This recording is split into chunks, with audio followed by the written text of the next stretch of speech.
Thank you. আ ধন্যবাদ সবাইকে। আ আ আমি আজকে অ্যা আস মাননীয় আ ভাইস চ্যান্সেলর স্যারকে ধন্যবাদ জানাই সুন্দরভাবে সুন্দর কিছু কথা বলার জন্য।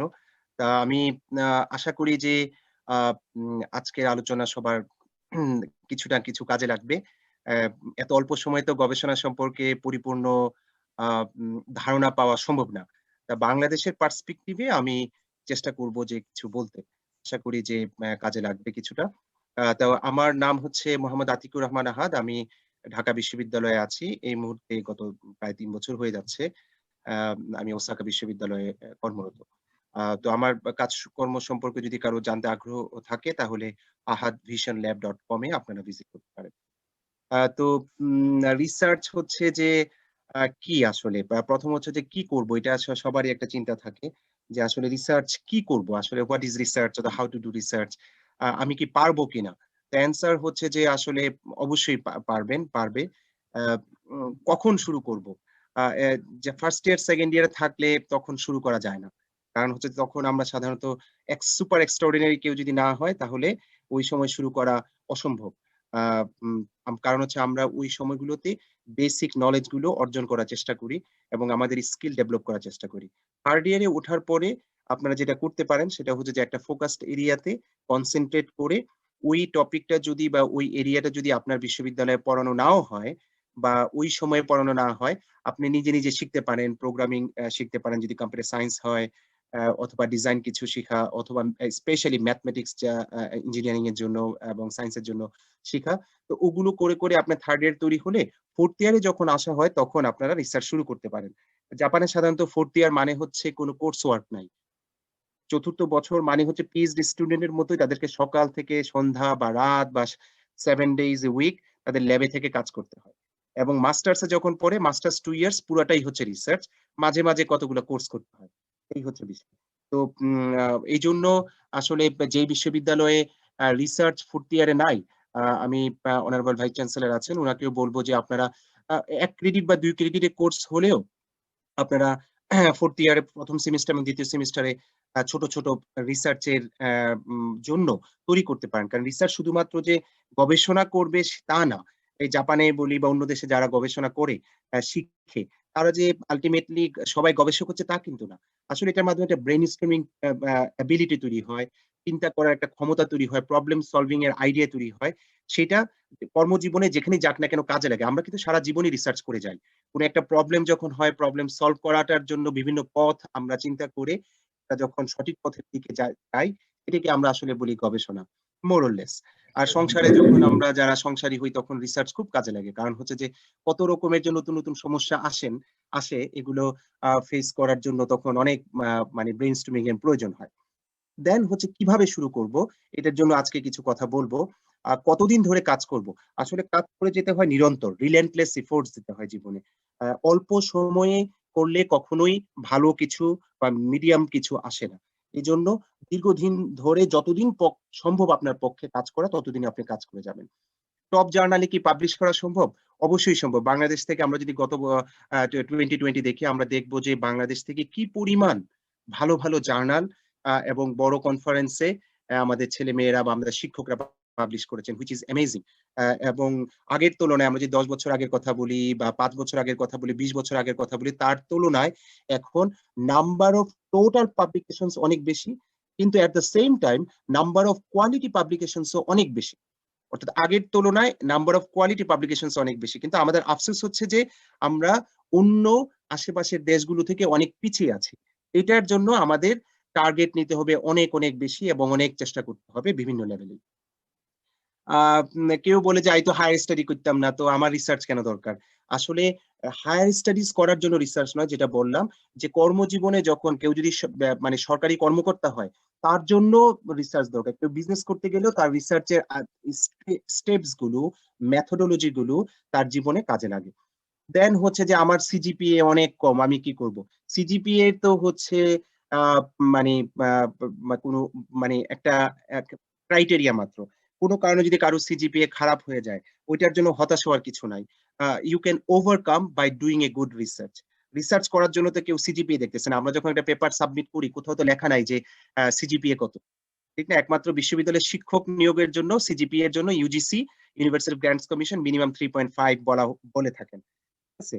কিন্তু আমি যখন একটা স্কলারশিপে এপ্লাই করি সাধারণত গভর্নমেন্ট স্কলারশিপের জন্য এখানেও কিছু না কিছু আ মানে আ সিজিপিএ এর একটা রিকোয়ারমেন্ট আছে।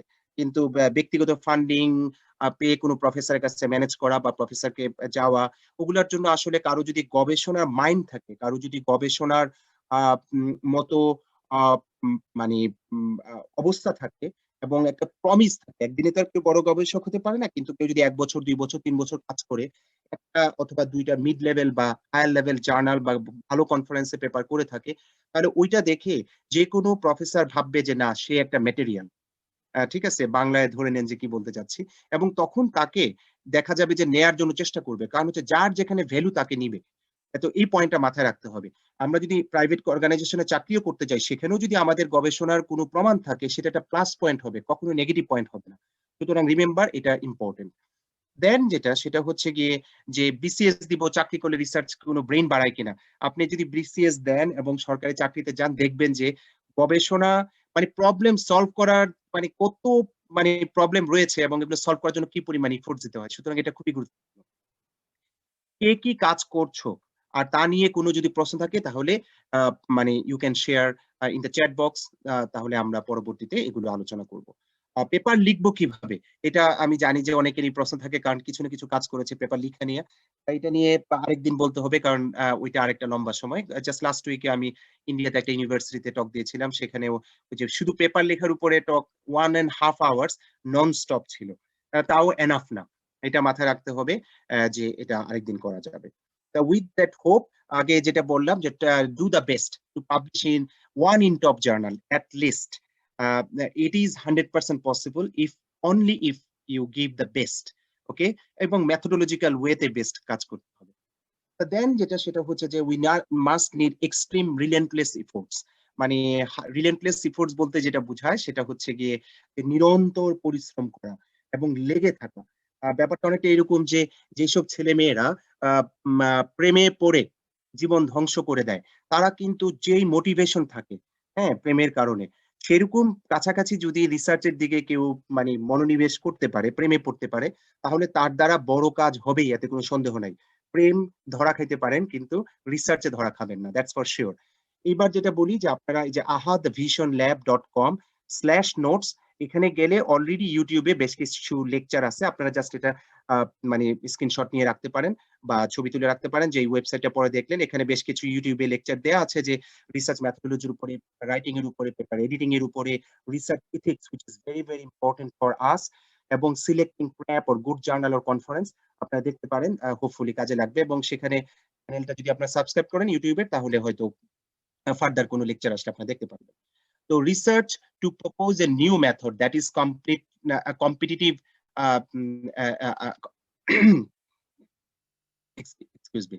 যদি আপনার কোন একটা রিসার্চ মানে প্রপোজ করেন যেটা মোটামুটি কম্পিটিটিভ যে এক্সিস্টিং কাজের সাথে তুলনা করা যায় বা ভালো করা যায় তাহলে এটা গুড জার্নাল বা কনফারেন্সে পাবলিশ করতে পারবেন। যদি আপনি কোন একটা স্টাডি করেন যেখানে একটা নতুন ডোমেইনে কাজ করেন সেটা মিডিয়াম লেভেলে পাবলিশ করতে পারেন। যদি আপনি কোন একটা সিস্টেম ডেভেলপ করে কোন একটা প্রবলেম সলভ করেন, খেয়াল করতে হবে খেলনার প্রবলেম সলভ না। হুম? যে আপনি ধরেন যে খুবই খেলনাপাতি টাইপের একটা কাজ করলেন একটা প্রজেক্টের মতো। সেটা করে আপনি বললেন যে প্রবলেম সলভ হয়ে গেছে। নো। ওইটা ম্যাচিউরড অবস্থায় আসতে হবে এবং সেই ম্যাচুরিটি কেমন সেটা জানার জন্য আপনাকে এক্সিস্টিং রিলেটেড ভালো, ভালো জার্নাল বা কনফারেন্সের পেপার দেখে আপনি জাজ করতে পারবেন যে কাজটা কিরকম হলো। আর সার্ভে অথবা রিভিউ পেপারও যদি চ্যালেঞ্জিং এরিয়াতে লেখা হয়, গুড জার্নাল বা বুক চ্যাপ্টার ইন স্প্রিঙ্গার অথবা এলসেভিয়ার বা আদার্স আপনি পাবলিশ করতে পারেন। এটা কিন্তু কঠিন কাজ না। এবং যেকোনো কাজের শুরুতে সার্ভে বা রিভিউ ওয়ার্কটা খুবই ইম্পোর্টেন্ট। কারণ হচ্ছে যে আপনি ওই ফিল্ড সম্পর্কে ভালো করে জানার চেষ্টা করলেন এবং জানলেন। কিন্তু রিমেম্বার সবার আগে দেখতে হবে এই ফিল্ডে অলরেডি কোন কাজ হয়ে গেছে কিনা এবং হলে তাদের অবস্থাটা কি? এইভাবে আমরা আ মানে চেষ্টা করব। দেন যেটা সেটা শুরু করি যে রিসার্চ হচ্ছে যেকোনো একটা সিস্টেমেটিক কাজ। সিস্টেমেটিক মানে স্টেপ বাই স্টেপ মেথোডোলজিক্যাল ওয়েতে করতে হবে। বিভিন্ন রকমের রিসার্চের বিভিন্ন রকম মেথোডোলজি আছে। আমার আলোচনার ফোকাস হচ্ছে মূলত সায়েন্স বা ইঞ্জিনিয়ারিং বা মূলত computer science and Tripoli related. সুতরাং এখানে সোশ্যাল সায়েন্সের রিসার্চের ডোমেইনটা কিছুটা ডিফারেন্ট হবে, যেখানে অনেক সার্ভে করতে হয়, অনেক স্টাডি করতে হয়, সেটার ডোমেইন ভিন্ন। ওই লাইনে আমি খুব বেশি যাচ্ছি না। কিন্তু আলোচনায় এখানে যদি কেউ থেকে থাকেন, ওভারঅল আলোচনা থেকে আপনি কিছুটা না হলেও বেনিফিট পাবেন।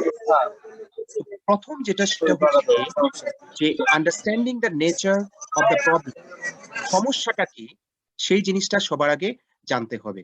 দেন হচ্ছে যে অন্যেরা এর সমাধান কিভাবে করেছে সেই জন্য আমাদেরকে লিটারেচার রিভিউ করতে হবে। লিটারেচার বলতে এখানে বোঝাচ্ছে যে ভালো জার্নাল বা ভালো কনফারেন্স, পচা জার্নাল, পচা কনফারেন্স বা পচা পেপার নয়। খুঁজে বের করতে হবে ওই ফিল্ডে কারা এক্সপার্ট, তাদের কাজ কি, কি আছে এবং তারা কিভাবে এই প্রবলেমটাকে সলভ করার চেষ্টা করেছে। সুতরাং এটা যখন জানবো, এরপরে আমি বুঝবো যে আসলে আমি ওগুলোর উপর বেস করে নতুন কিছু করার চেষ্টা করতে পারি কিনা। Can I propose something new অথবা develop from the existing system, do some experiment.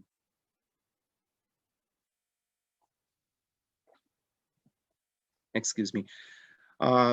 অথবা নতুন ডেটা কালেকশন করেও যদি আমি অর্গানাইজড ওয়েতে এবং কন্ট্রোল ম্যানারে কিছু করার চেষ্টা করি, যেখান থেকে একটা ভ্যালিড ডিসিশন আসবে, এটা হচ্ছে আপনার রিসার্চের একটা অংশ। সরি। তো এটা খুবই গুরুত্বপূর্ণ যে নতুন কিছু করার চেষ্টা করা। তো মা অনেক সময় নতুন কিছু করা অনেক কঠিন হয়।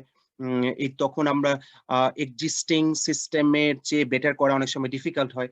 তখন আমি আমার লেভেলে চেষ্টা করব যে কতটুকু করতে পারি এবং সেভাবে করব। দেন হচ্ছে যে কাজই করি না কেন, শুধু রেজাল্ট পেলাম সেটা উপস্থাপন করে দিলাম তা নয়। খুব ভালো করে এনালাইসিস করতে হবে। এটার ভালো মন্দ এগুলা খুঁজে বের করতে হবে। সবকিছুরই সীমাবদ্ধতা রয়েছে, লিমিটেশনস রয়েছে। সেটা আমাদের জানতে হবে। দেন হচ্ছে ড্রয়িং কনক্লুশনস। ফাইনালি আমাকে কনক্লুড করতে হবে এবং যেকোনো কাজকে যতটা সম্ভব জেনারেলাইজ করার চেষ্টা করতে হবে। জেনারেলাইজ করা বলতে বোঝায় যে এটা কোথায় কাজ করে, কোথায় ফিট করে, কতটুকু ফিট করে, কেন ফিট করে, কেনর উত্তর সবসময় জানতে হবে। ছোট বাচ্চারা যেরকম অনেক, অনেক কেন করে because there mind is very curious. এবং আমাদের স্টুডেন্টরাও যদি খুব বেশি কেন করে, আমাদের চেষ্টা করতে হবে তাদেরকে এনকারেজ করার জন্য এবং আমরা উত্তর না জানলেও চেষ্টা করব তাদেরকে হেল্প করার জন্য। কোথায় ফেইল করে সেটাও জানতে হবে। শুধু সাকসেস জানলে হবে না, ফেইলিউরের পয়েন্ট গুলো জানতে হবে। তার উপর বেস করে আমরা সীমাবদ্ধতা বের করব বা আমার মেথডের বা সিস্টেমের বা প্রজেক্টের কি, কি দুর্বলতা রয়েছে সেগুলো খুঁজে বের করব এবং যেকোনো কাজ চেষ্টা করতে হবে ডাইভার্স এন্ড এক্সটেন্সিভ ডাটা সেটে করতে। এবং এই কাজের উপর বেস করে আমি নেক্সট কি কাজ করতে পারবো বা আমি যদি কাজ স্টপ করে দেই যে কোনো চাকরিতে চলে গেলাম আর কাজ করা সম্ভব না অথবা বিদেশে চলে গেলাম অন্য ডোমেইনে কাজ করছি, কিন্তু তখন যেন আমার কাজ দেখে অন্য কেউ, পরের কেউ মানে কাজ শুরু করতে পারে। এইজন্য জেনুইন ফিউচার স্কোপস খুঁজে বের করতে হবে যাতে কাজ থেমে না থাকে। এরপর কি করা যায় এটাও গুরুত্বপূর্ণ। তো দেন হচ্ছে যে রিসার্চের ক্ষেত্রে যে কোয়ালিটি রিসার্চ বলতে বোঝায় যে it is based on the work of others. এটা থেকে অনেকে খুশি হবে যে ভেরি গুড। আসলেই তাই। যেকোনো রিসার্চ হচ্ছে ইনক্রিমেন্টাল। একটা স্টেপের পরে আরেকটা স্টেপ আসে। যেকোনো কাজই আপনাকে ডুপ্লিকেটেবল হতে হবে। ডুপ্লিকেটেড করা যাবে। অর্থাৎ অন্যেরা আপনার মেথড দেখে বুঝে ইমপ্লিমেন্ট করতে পারবে। সেই লেভেলে যদি না যাওয়া হয় তাহলে বুঝতে হবে এটা ভালো রিসার্চ হয়নি। দেন জেনারেলাইজেবল টু আদার সেটিংস এবং অবশ্যই কল্পনাপ্রসূত কোনো কিছু হবে না। ঠিক আছে? এটা লজিক্যাল বেস থাকতে হবে। থিওরির সাথে রিলেশনশিপ থাকতে হবে। এইজন্য যেসব পোলামাইয়ারা স্কুলে মানে ইউনিভার্সিটিতে ভালো মতো পড়তে চায় না অথবা এই সাবজেক্ট ভালো লাগে না, এই সাবজেক্ট বোরিং অথবা এই টিচার ভালো পড়াতে পারে না এন্ড সো অন, তাদের জন্য আমার রিকোয়েস্ট হচ্ছে যে কোন একটা সাবজেক্ট ভালো লাগুক আর না লাগুক, at least for the 4-5 years continuously relentlessly study and try to learn. You never know কোন সাবজেক্টটা কখন কাজে লাগবে। রিসার্চের ক্ষেত্রে মাল্টিডিসিপ্লিনারি ডোমেইন খুবই গুরুত্ব।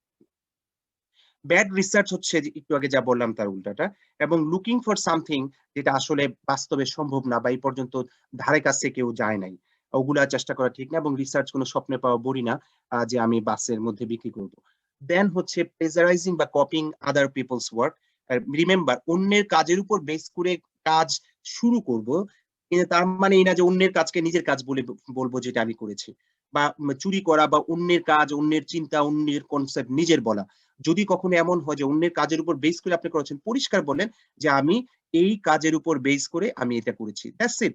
রিভিউয়ার যদি মনে হয় যে এই কাজটাকে গ্রহণ করবে, করবে। কারণ যেকোনো ইউনিভার্সিটি যেরকম বিভিন্ন লেভেল আছে, আপনার ইউনিভার্সিটি যেরকম MIT, হার্ভার্ড, স্ট্যানফোর্ড না, সিমিলারলি জার্নাল বা কনফারেন্সেরও বিভিন্ন রকমের লেভেল রয়েছে। সুতরাং সেই লেভেল অনুসারে আপনি সাবমিট করবেন বা আপনার ওই লেভেল অনুসারে কাজটাকে অ্যাকসেপ্ট করবে। কিন্তু কখনোই মিথ্যা বা জুতচুরি করা বা মানে ফাঁকফোকর দিয়ে চালাকি করার চেষ্টা করা ঠিক নয়। এটা মাথায় রাখতে হবে। এবং যদি ফিল্ডের কেউ এটা বুঝতে পারে তাহলে উনার উপর বা তার উপর ট্রাস্ট বা আস্থাটা চলে যাবে। falsifying data to prove a point, মিথ্যাচার করা লেখার মধ্যে বা রিপ্রেজেন্ট করা, মিসলিড করা, যেটা আমাদের সাধারণত বেশিরভাগ ক্ষেত্রে আ আ নিউজ মিডিয়া অনেক ক্ষেত্রেই করে। শুধু বাংলাদেশের নিউজ মিডিয়া যে খারাপ তা না। ইয়েলো জার্নালিজম এটা হচ্ছে ইংলিশ ওয়ার্ড, এটা বাংলা ওয়ার্ড না। হ্যাঁ? সুতরাং এটা সবাই কম বেশি করে গ্লোবালি আনফরচুনেটলি। তো আমাদের খেয়াল করতে হবে যে we are not journalist, we are researchers. রিসার্চার্সরা মূলত ভালো মানুষের দল। এরা তাদের মধ্যে খারাপ জিনিস যাতে না থাকে। প্লেজারিজম চেকার সম্পর্কে শুধু এতটুকু বলি যে এটা হচ্ছে আমার একটা বই সম্পর্কে এক্সপার্টসরা কিছু কমেন্ট লিখেছিল। সেই কমেন্টে দেখেন যে এরকম ফাঁকা, ফাঁকা কয়েকটা ওয়ার্ড মানে IEEE চেকার পরপর ৫ টা ওয়ার্ড সিমিলার হলেই মোটামুটি ভাবে সে ধরে যে এটা সিমিলার হয়ে গেছে। ফলে এখানে এটা বলার উদ্দেশ্য হলো যে IEEE 30% যদি এভাবে সিমিলার হয় তাহলেও এটাকে প্লেজারিজম ধরে না, রেড মার্ক দেয় না। 30% হলে রেড মার্ক দেয়। এর কম হলে দেয় না। তার মানে একটা নাম্বার 1। নাম্বার 2 হচ্ছে যে যদি কোন একটা পেপারে প্যারাগ্রাফ টু প্যারাগ্রাফ বা লাইনের পর লাইন যদি হুবহু থাকে বা অলমোস্ট হুবহু থাকে তখন সেটাকে আমরা চুরি বলব। কিন্তু আ কোন একটা ডকুমেন্টের সাথে আরেকটা মানে গ্লোবাল ডকুমেন্টের আ মানে 30-40% মিল হলেই যে সেটা চুরি হয়ে গেছে তা কিন্তু নয়। এটা আমাদের সবাইকে বুঝতে হবে। মানে পার্সেন্টেজ দিয়ে জাজ করা যাবে না। কারণ হচ্ছে যে অনেক সময় আপনি যদি একটা রিভিউ পেপার লেখেন বা সার্ভে পেপার লেখেন বা কোন একটা পেপারে আপনি এক্সিস্টিং কতগুলো মেথডের বর্ণনা দেন, আপনি যতভাবেই ঘুরিয়ে পেঁচিয়ে লেখেন না কেন, এরকম করে, করে কয়েকটা ওয়ার্ডের মিল থাকতে বাধ্য।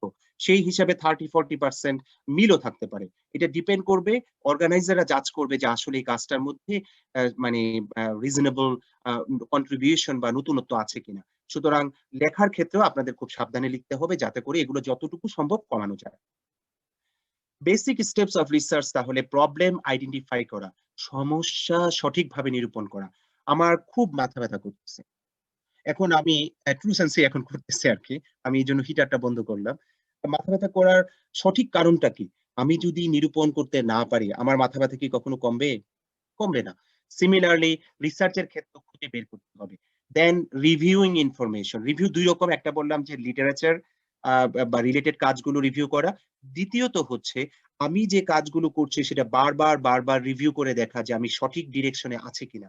হ্যাঁ? আমরা যেরকম আ মা ঘুমানোর আগে একবার চিন্তা করি যে সারাদিনে আমি কতটুকু ভালো কাজ করলাম এবং সঠিকভাবে আমি আমার যে প্ল্যান ওয়াইজ করার কথা ছিল যা আমি করতে পেরেছি কিনা একটা জাজ করি। Proposal, experiment, data collection, analysis, conclusion করা অ্যান্ড জেনারালাইজ করা। তার সঠিকভাবে রোগ বা সমস্যা নিরূপণ করাটা খুবই গুরুত্বপূর্ণ। এটা হচ্ছে রিসার্চের বিগিনিং। এই সঠিকভাবে যদি ডাক্তাররাও রোগ নিরূপণ করতে না পারেন, তাহলে কিন্তু রোগীর জন্য ঠিকমতো ওষুধ দিতে পারে না। একটা জিনিস আমি বলে রাখি যে বাংলাদেশে অনেকেই ডাক্তারদের একটু ভুল হলেই হইচই চিল্লাচিল্লি শুরু করে দেয়। সারা পৃথিবীতেই ডাক্তাররা তাদের জাজমেন্ট এর উপরে, কারণ আমাদের বডি অনেক কমপ্লেক্স, তার উপর বেস করে গবেষণার উপর বেস করে তারা জাজমেন্ট দেন, একটা ঔষধ দেন, একটা ট্রিটমেন্ট করেন। কখনো এটা সাকসেসফুল হয়, কখনো এটা কম সাকসেসফুল হয়। সুতরাং আ মানে মাথায় রাখতে হবে যে ম্যা ডাক্তারদের বিরুদ্ধে আপনারা ঝাঁপায় পড়বেন না কোন ভুল হলে। ঠিক আছে? অবশ্যই করাপ্টেড ডক্টর যদি হয় সেটা আপনারা চেষ্টা করবেন ওভারকাম করতে। এটা most difficult, most important step to find the problem যে এক্সাক্টলি কোন পিন পয়েন্ট এ বের করা আসলে আ মানে প্রবলেমটা কি? এবং সেই প্রবলেমটার কতগুলো টার্মস, কিওয়ার্ডস অথবা ইস্যুস অথবা ভ্যারিয়েবলস আপনি সিলেক্ট করেন। সেগুলোর রিলেশনশিপ খুঁজে বের করুন। এবং তার উপর বেস করে আপনি একটা হাইপোথিসিস অথবা একটা গেজ ধারণা অথবা একটা সলিউশন কল্পনা করুন। প্রস্তাবনা যে আমি এভাবে সমাধান করতে পারি। এবং অনেক ক্ষেত্রে যেটা হয় যে ইম্পোর্টেন্ট রিসার্চ কোয়েশ্চেন গুলো রাইট করতে হয়। Based on this we can move. And for this we need literature review. আমি এই ব্যাপারে আসতেছি। আমাদের যেটা বললাম যে যেকোনো কাজেরই পারপাস বা গোল রি-এক্সামাইন, রিভিউ বারবার করতে হয়। রিডিফাইন দ্য প্রবলেম ক্লিয়ারলি যাতে করে আমরা আমাদের কান্ট্রির লিডাররা যেরকম করেন বা আমাদের জীবনে যেরকম করি বা স্পোর্টস এর একটা ক্রিকেটের দলনেতা সেই ভালো যে প্ল্যান A, B, C রাখে। কিন্তু সে কিন্তু কখনোই মূল পরিকল্পনা থেকে দূরে সরে আসে না। এটা মাথায় রাখতে হবে। ফলে রিসার্চের গোল কিছুদিন কাজ করার পরে বা অল্প একটু করার পরে হতাশ হয়ে আরেকদিকে ঝাঁপ করব। খুব বেশি ঝাপাঝাপি করলে কাজের ফোকাসটা সরে যায়। এটা মাথায় রাখতে হবে। তবে এটা অবশ্যই ডোমেইন টু ডোমেইন ভ্যারি করে এবং then you decide what to do. এক্সপেরিমেন্টের ক্ষেত্রে আমাদের যেটা করতে হবে সেটা হচ্ছে যে যথেষ্ট পরিমাণ ডেটা কালেক্ট করতে হবে। অথবা ডেটা বলতে সার্ভে যদি কোথাও হয় সার্ভে, এক্সপেরিমেন্টাল ডেটা যদি হয় তাহলে এক্সপেরিমেন্টাল ডেটা। যেমন ভিডিও প্রসেসিং এর রিলেটেড যদি কোনো কাজ হয় তাহলে যত বেশি পরিমাণ ডাটা পাওয়া সম্ভব সেটা করা। যেমন রিয়েল লাইফ ডাটা হতে পারে। যদি কখনো রিয়েল লাইফ ডাটা ডিফিকাল্ট হয় তখন আমরা সাধারণত আর্টিফিশিয়ালি ডাটা ক্রিয়েট করি বা সিমুলেশন এর মাধ্যমে কাজ করি। যেকোনো কাজে extensive and diverse ranges of data নিয়ে কাজ করতে হবে। যেমন human face recognition. Human face recognition অথবা ইমেজ অথবা অবজেক্ট রিকগনিশন এ এখন বা action recognition A millions of data ব্যবহার করে। তো হয়তো আজ থেকে ১০ বছর আগে মিলিয়ন ছিল না, কয়েকশো বা হাজার ছিল। কিন্তু এখন এইও পর্যায়ে চলে আসে। সুতরাং আমি যদি হিউম্যান ফেস রিকগনিশন নিয়ে কাজ করতে যাই, তাহলে আমার দেখতে হবে যে অলরেডি কি কাজ করতেছে এবং তাদের ডাটা সেটের সাথে আমার ডাটা সেট কি খুবই নগণ্য?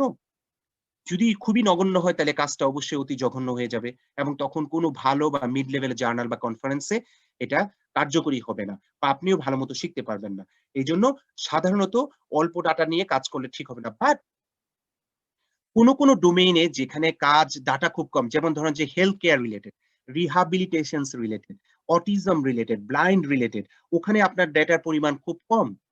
তখন আপনি দেখবেন যে এই কমটা কতটুকু কম? এটা কি ৫০ টা অটিস্টিক বাচ্চা নিয়ে কাজ করলে কি সেই কাজটা যথেষ্ট হবে? নাকি এখানে ৫,০০০ দরকার? এটা কিন্তু domain to domain topic to vary করবে এবং আপনাকে খুঁজে বের করে দেখতে হবে ওই লাইনের পেপার গুলো কি টাইপের ডাটা সেট নিয়ে কাজ করেছে, তাদের ডেটা সাইজ গুলো কিরকম এবং তখন আপনি কিভাবে কাজ আগাবেন। ফর এক্সাম্পল যে ভিডিও বেসড গেট মানে হচ্ছে ওয়াকিং প্যাটার্ন। তো সাধারণত ওয়াকিং প্যাটার্ন এর উপরে আমাদের ওসাকা ইউনিভার্সিটিতে আমাদের ল্যাবে মানে মোর দ্যান 70,000 সাবজেক্টস এর ডেটা রয়েছে ফ্রম মাল্টিপল ক্যামেরাস। তার মানে বোঝা যাচ্ছে যে অনেক মানে থাউজেন্ডস অফ সাবজেক্টস নিয়ে আছে এবং তারা নরমাল হাঁটা। হাউএভার অক্লুশন একটা চ্যালেঞ্জ। মানে আমি হাঁটতেছি, সামনে একটা গাড়ি আছে। আমি হাঁটতেছি, একটা গাছ আছে। আমার কিছু অংশ বা একটা পিলারের কারণে কিছু অংশ দেখা যাচ্ছে না। তাহলে তো আমার হাঁটার প্যাটার্নটা বোঝা যাবে না। তাহলে আমরা কি তখন অক্লুশন এর জন্য ডাটা সেট তৈরি করতে যাব না? গেলে তখন সমস্যাটা কি হবে? তখন দেখা যাবে যে আমি কি চাইলে ৫০,০০০, ৩০,০০০ বা ইভেন ৫,০০০ লোকের অক্লুশন সহ হাঁটার ডাটা সেট তৈরি করতে পারবো? অল্প সময়ে বা একটা মানে plan wise? Not so easy. On that case আমি তাহলে কি করতে পারি? যে অক্লুশন আর্টিফিশিয়ালি করতে পারি। Multiple persons, large database, difficult database কি আছে? তার উপরে যদি আমাদের ডাটা না থাকে তখন আমরা ডিফিকাল্ট বা চ্যালেঞ্জ এটা না থাকলে ক্রিয়েট আর্টিফিশিয়ালি। ক্রিয়েট আর্টিফিশিয়ালি বিভিন্ন রকমের স্ট্র্যাটেজি রয়েছে সেটা আপনারা যদি কেউ সিরিয়াসলি ওই লাইনে কাজ করেন জানবেন। দেন যখন কাজ শেষ হয়ে যাবে তখন আমরা প্রেজেন্ট করতে হবে, এনালাইজ করতে হবে, ডিসকাস করতে হবে এবং এটা প্রপার ওয়েতে করতে হবে। খুঁজে বের করতে হবে তার ভালো কি, মন্দ কি এবং তার উপর বেস করে ফিউচারে কি করা যায় তার একটা গাইডলাইন থাকতে হবে। দেন আমরা কনক্লুশনস করব। Conclude properly. Write down the research report. আমরা সাধারণত যেটা করি থিসিস বা বই ফরম্যাটে করি। ভালো কাজ হলে আমরা ভালো জার্নাল বা ট্রান্সেকশনস বলে যেমন IEEE ট্রান্সেকশনস অথবা ACM ট্রান্সেকশনস মানে জার্নালি আমরা পেপার বা ম্যানুস্ক্রিপ্ট পাঠাই। কনফারেন্স বা ওয়ার্কশপ। রিমেম্বার কনফারেন্স বা ওয়ার্কশপ কম্পিউটার সায়েন্স ডোমেইনে অনেক কনফারেন্স আছে যেগুলো এত হাই কোয়ালিটি যে ওখানে আপনি বড় জার্নালে পাবলিশ করার পরিবর্তে ওইসব কনফারেন্সে পেপার সাবমিট করে এবং অ্যাকসেপ্ট হলে সেগুলোকে খুব হাই কোয়ালিটি ধরা হয়। ওগুলোর উপরে পিএইচডি দিয়ে দেয়। কিন্তু কনফারেন্সে বললাম যেটা ইউনিভার্সিটি, MIT, হার্ভার্ড, স্ট্যানফোর্ড যেরকম আছে, সেরকম আমাদের বিভিন্ন ইউনিভার্সিটি রয়েছে। সিমিলারলি কনফারেন্সের বা জার্নালেরও কোয়ালিটি রয়েছে। সুতরাং এটা একটা বিষয়। আরেকটা কথা রাখতে হবে যে কম্পিউটার সায়েন্স বা ট্রিপলি ছাড়া সাধারণত অন্য অনেক ডোমেইনেই এক্সটেন্ডেড অ্যাবস্ট্রাক্ট ওয়ার্ক সাবমিট করে। ১ পেজ ২ পেজে সাবমিট করে এবং সাধারণত এটা পাবলিশ হয় না বা কপিরাইট নেয় না এরকম। কোথাও আবার শুধু অ্যাবস্ট্রাক্ট সাবমিট করে। ফলে এটা ডোমেইন টু ডোমেইন ভ্যারি করে।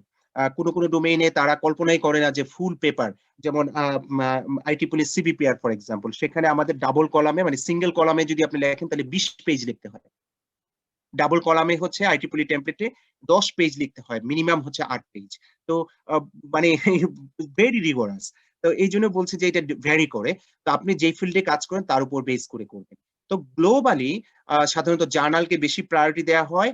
কনফারেন্সের তুলনায়। কিন্তু যদি স্ট্যান্ডার্ড কনফারেন্স হয়, বড় কনফারেন্স হয়, ভালো কনফারেন্স হয়, তাহলে সেটাকেও অনেক দেশ গুরুত্ব দেয়। বাংলাদেশে সাধারণত প্রমোশনের জন্য পাবলিক বা প্রাইভেট ইউনিভার্সিটিতে ভালো কনফারেন্স, টপ কনফারেন্স হলেও গুরুত্ব দেয় না।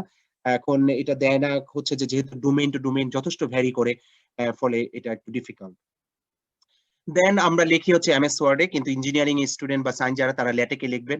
ওভারলিফ একটা খুবই সিম্পল একটা অপশন, ওয়েবসাইটের মাধ্যমে লেখা যায় এবং শেয়ার করা যায়। ওভারলিফ। আর আপনারা এই যে প্রোগ্রাম ইনস্টল করে আপনারা ল্যাটেকে কাজ করতে পারেন, এটা খুবই সিম্পল।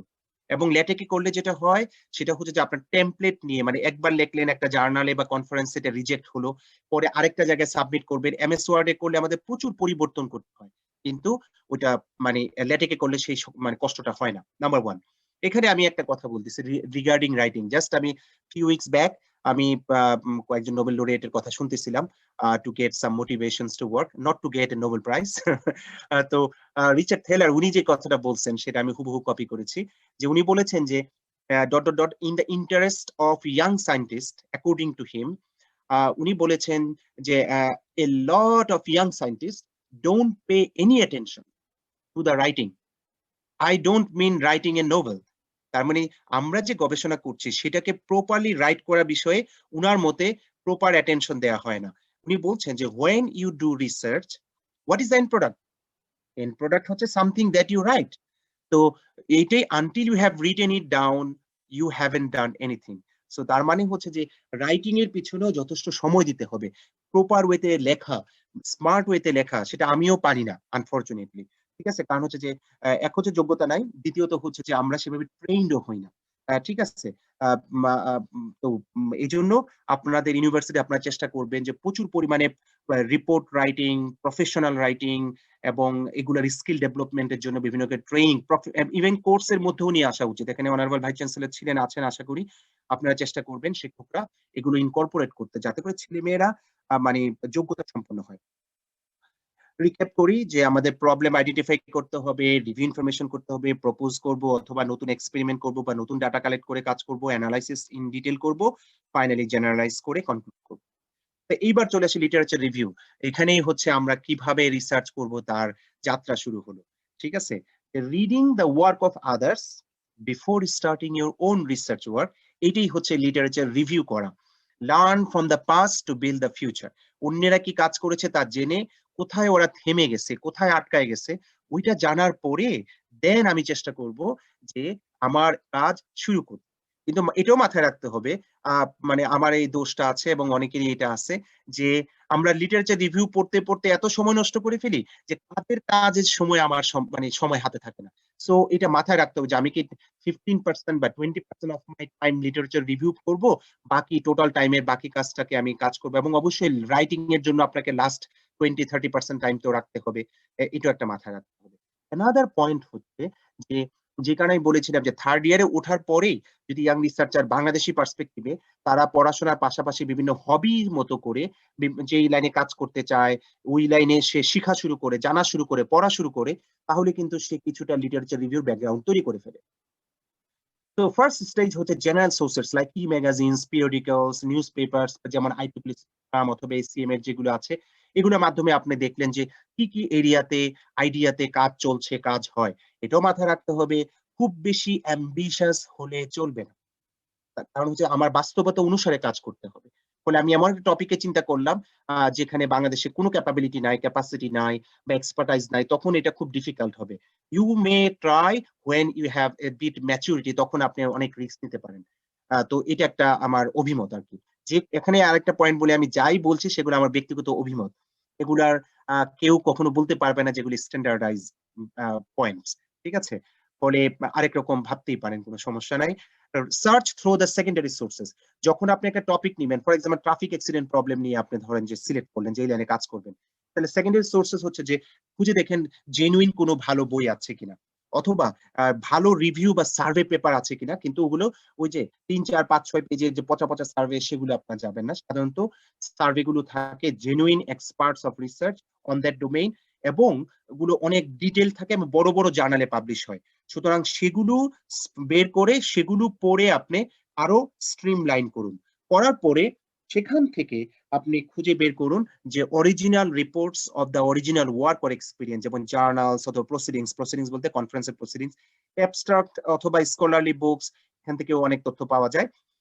এবং for example proven method based on your time and ability মানুষের অসীম, কিন্তু অসীম যেরকম সীমা নাই, সিমিলারলি আমাদেরও অ্যাবিলিটি যা আছে তা ইনক্রিজ বা এনহান্স করা মানে লিমিটলেস, শুধুমাত্র পরিশ্রম করে যেতে হবে। এই জন্য আমাদের মাথায় রাখতে হবে টাইম। আমি যদি ১ বছর ধরে কাজ করি তাহলে কতটুকু আমি টাইম দিতে পারবো, এবং রিসোর্সেস কি আছে তার উপর ডিপেন্ড করে। যেমন আমি হাই কম্পিউটিং ফ্যাসিলিটি নিয়ে কাজ করব, আমি ম্যাটেরিয়াল সায়েন্স নিয়ে কাজ করব, আমি ডিভাইস বানাবো, কিন্তু আমার দেখা যায় ক্লিন রুম নাই, অ্যানিকোয়েক চেম্বার নাই, ঠিক আছে, আমার খুব হাই কম্পিউটিং প্রসেসর নাই। আশা করি লিডিং ইউনিভার্সিটি যেহেতু একটা প্রাইভেট ইউনিভার্সিটি এবং সিলেটে বাংলাদেশে অসম্ভব রিচ লোকজন থাকে, সুতরাং আপনাদের ইউনিভার্সিটিতে খুব হাই কম্পিউটিং ফ্যাসিলিটি থাকা উচিত। না থাকলে আপনারা ভিসি কে এবং আপনাদের মানে ইউনিভার্সিটি অথরিটিকে ধরে বলবেন এগুলো যাতে দেয়, নতুবা রিসার্চ করবেন কিভাবে, কারণ এগুলো তো দরকার। মাত্র ১০, ২০, ৩০ লাখ টাকা হয়তো খরচ করবে, কিন্তু এটার মাধ্যমে আপনার বিশ্ববিদ্যালয়ে অনেক সুনাম হবে। It's a very good investment. Then হচ্ছে সিলেক্ট সাম কিওয়ার্ডস, যে compile a list of keywords and terms related to the research problem. Do brainstorming. Remember, আমাদের ব্রেইন স্টর্মিং প্রচুর দরকার। ব্রেইনকে ঝালাপালা করে ফেলতে হবে। ঠিক আছে? Discuss the research problems with specialist or colleagues. সবসময় স্পেশালিস্ট নাও পাওয়া যেতে পারে, কিন্তু ইন্টারনেটের মাধ্যমে এখন তো আমরা পৃথিবীর যে কারোর সাথে যোগাযোগ করতে পারি এবং communicating much better then the past. এবং সেটা হলো collect and read better papers or books. Wikipedia is not a good source, but যারা একদম বেসিক তারা উইকিপিডিয়াতে গিয়ে কিছুটা ধারণা নিয়ে এরপরে ওখানে নিচে অনেক সময় রেফারেন্স দেয়া থাকে, ওগুলা থেকে দেখতে পারেন। দি ফ্রি ডিকশনারি.com একটা আছে যেটা আমি প্রচুর ব্যবহার করি, যেখানে গেলে আপনার একটা মিনিং এর বিভিন্ন ডোমেইনে বিভিন্ন ইঞ্জিনিয়ারিং এ কি মিনিং আছে সেটা ব্যাখ্যা করা থাকে। So you can go for that. Now another problem হচ্ছে যে আমাদের পেপার পাইতে সমস্যা হয়। আমি অ্যাবস্ট্রাক্ট দেখে খুশি হলাম যে এই পেপারটা আমার পড়া দরকার। কিন্তু আমরা তো পেপার মাগনা পাই না। বেশিরভাগ বিশ্ববিদ্যালয়ে সাবস্ক্রাইব বা পেমেন্ট করা নাই। চুরিচামারির মাধ্যমে আমরা অনেক সময় ডাউনলোড করি। ওপেন সোর্স এর মাধ্যমে কিছু হয়। আমি একটা স্ট্র্যাটেজি করি, সেটা হচ্ছে যে গুগল সার্চ দেই। যদি পিডিএফটা পাই ফাইন, বা কাছাকাছি না পেলে আমি ওই অথরদের খুঁজে বের করি। করে অথরদের ইমেইল করি এবং তখন সাবজেক্টে লিখি নিড ইউর পেপার, পেপারটা লিখে দিই টাইটেল। সাধারণত কেউ যদি আমার কাছে মেইল করে আমার পেপার চেয়ে আমি সে খুশিতে বাকবাকুম করি, কারণ কে কার পেপার পড়ে? পৃথিবীতে মিলিয়নস অফ রিসার্চ পেপারস। আর কেউ যখন সাহায্য চায় তখন আমরা খুশি মনে তখন অ্যাটাচ করে দেই। কিন্তু আপনি চাইবেন না কোড দাও। আগে পেপার পড়বেন, বুঝবেন ভালোমতো, দেন আপনি কোন স্পেসিফিক প্রবলেম থাকলে জেনুইনলি সেটা জিজ্ঞেস করতে পারেন। আর বিভিন্নভাবে তো ছেলেপেলেরা জানেই যে কিভাবে বই-টই বা ডাউনলোড করতে হয় ইত্যাদি। তো হাউ টু কনট্যাক্ট এক্সপার্টস, এটা আরেকটা স্ট্র্যাটেজি হচ্ছে যে আমাদের দেশেও প্রচুর ১৫০ টার উপরে ইউনিভার্সিটি এবং প্রচুর রিসার্চার্স রয়েছেন। ঠিক আছে? তো এটা একটা পয়েন্ট। গ্লোবালি তো আছেই। তো আমাদের যেটা করতে হবে কোলাবোরেশন বাড়াতে হবে। এবং প্রচুর ডিসকাশন লাগবে। Facebook এ আমরা অনেকেই থাকি। খুঁজে বের করতে হবে, বলতে হবে আমি চাই একটু আলাপ করতে। ০.৫ ঘন্টা কেউ একটা টপিকের উপরে ডিসকাশন করলো। যদি দেখা যায় আগ্রহ তৈরি হয় তখন দেখা গেল যে আরো করা যায়, আরো করা যায়। থ্রু দোজ প্রসেসেস আমরা আল্টিমেটলি অনেক দূর আগাতে পারি। এটা কিন্তু এখন অনেক ইজি হয়ে গেছে। এই যে আজকে আমরা কথা বলতেছি ফ্রি, জাস্ট জুম আমাদেরকে কত সহজ করে দিল। তাই না? Find the experts in many universities in our country. যেমন আমাদের ১৫০ টা তো ইউনিভার্সিটি আছেই, প্লাস হচ্ছে আরো অন্যান্য রিসার্চ সেন্টার আছে। Remember national university of Bangladesh, যেটা ন্যাশনাল ইউনিভার্সিটি বাংলাদেশ, সেখানে কিন্তু প্রায় ২৬ লক্ষ প্লাস স্টুডেন্টস রয়েছে এবং হাজার, হাজার শিক্ষক রয়েছেন এবং তাদের অনেকে পিএইচডি করা বা খুবই যোগ্য। তো মাথায় রাখতে হবে তাদেরকেও আমাদের রিসার্চ এ এনগেজ করতে হবে এবং প্রাইভেট পাবলিক এসব আমাদের ব্যারিয়ার ভেঙে ফেলতে হবে। ঠিক আছে? মাথায় রাখতে হবে যে কিছু জানা যোগাযোগ করতে হবে। না জেনে আমি বললাম যে, "স্যার এটা আমারে বুঝায় দেন।" তাইলে কেউ বুঝায় দিবে না। স্পেসিফিক প্রবলেম যখন নিয়ে আসা হবে যে, এই জায়গাটা আমি বুঝতেছি না, সে যদি তখন জানে তাহলে হেল্প করবে। তো এজন্য বেশি, বেশি করে পড়তে হবে, জানতে হবে, চিন্তা করতে হবে এবং সঠিক প্রশ্ন করতে হবে।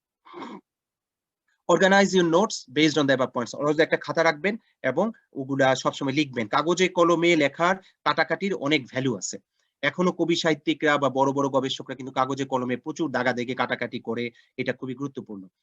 কিন্তু কাজ করার ক্ষেত্রে আমাদের মাথায় রাখতে হবে যে আমরা যাতে প্ল্যান করি as per the time and capacity, যেটা আগে বলেছি, এবং ওই যে বললাম যে আমরা যখন রিসার্চ পেপার লিখবো বললাম না যে ফিউচার গাইডলাইন্স দিব, সিমিলারলি টপ জার্নালস বা টপ কনফারেন্স গুলোতে মানে তাদের যে শেষের দিকে বেশ কিছু ফিউচার মানে ডিসকাশনে থাকে অথবা কনক্লুশনস এর পরে ফিউচার রিসার্চ গাইডলাইন্স থাকে।